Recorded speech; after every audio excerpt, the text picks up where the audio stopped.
जय भीम, जय शिवराय. सगळ्यांना स्वागत आहे तुमचं माझ्या डेली मिनी ब्लॉगमध्ये. तुम्हाला माहिती आहे का, जेव्हा मी सुरुवातीला डेली ब्लॉगिंग चालू केली होती तेव्हा मी इतकी जास्त घाबरायचे.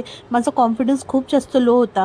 मी कॅमेरामध्ये कशी दिसेल, कसा फेस करेल. लिपसिंग रील बनवणे वेगळे आणि डेली ब्लॉग बनवणे वेगळे. कारण लिपसिंग रील आपण जेव्हा बनवतो त्यामध्ये आपण छानच दिसतो आणि नेहमी स्माइलच करत असतो. बट डेली ब्लॉगमध्ये आपल्याला नेहमी नॅचरल राहायला लागते. दिवसभरात सडनली कधीही शूट करायला लागते. बट ब्लॉगिंग स्टार्ट केल्यानंतरच काही दिवसात माझा कॉन्फिडन्स खूप जास्त वाढला. मी विचार करणं सोडून दिलं की आपण कॅमेरामध्ये कसं दिसतोय. एकदा की हा कॉन्फिडन्स आला ना, ती ब्लॉगिंग सोपी वाटायला लागते. मला 2 मुलींचे DM आले होते की आम्हाला बोलता येत नाही किंवा आम्हाला एडिटिंग जास्त जमत नाही, तर यासाठी काय करावे.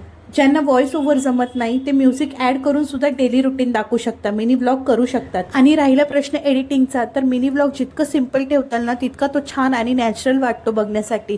जितका आपण मिक्सअप करू ना तेवढं कॉम्प्लिकेटेड होऊन जातं आणि लोकांना कन्फ्युजन होऊन जातं आणि आपलं रुटीन समजतच नाही. कालचा दिवस असाच काहीसा सिम्पल होता. माझ्याकडे काही फ्रोझन साबुदाणा वडी होती, ते मी फ्राय केले कारण माझ्या सासूंना उपवास होता आणि माझं जेवण असं काहीसं सिम्पल होतं.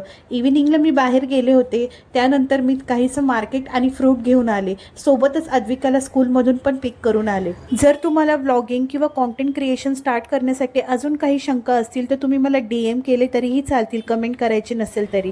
व्हिडिओ एडिटिंगसाठी जर काही कन्फ्युजन असेल तर तेही मला विचारा, त्यावर सुद्धा मी तुम्हाला काही ट्रिक्स देईल आणि जे साधे सोपे ॲप आहे तेही तुम्हाला रेफर करेल, ज्यामुळे व्हिडिओ एडिट करणे जास्त डिफिकल्ट जाणार नाही. सो असा होता माझा सिम्पलचा दिवस. आजसाठी एवढंच. तुम्हाला जर व्हिडिओ आवडत असेल आणि इंटरेस्ट असेल कॉन्टेंट क्रिएशनसाठी तर आत्ताच मला फॉलो करून ठेवा, व्हिडिओला सेव्ह करून ठेवा. भेटूया आता पुढच्या व्हिडिओमध्ये. Until then bye, take care, follow me, bye.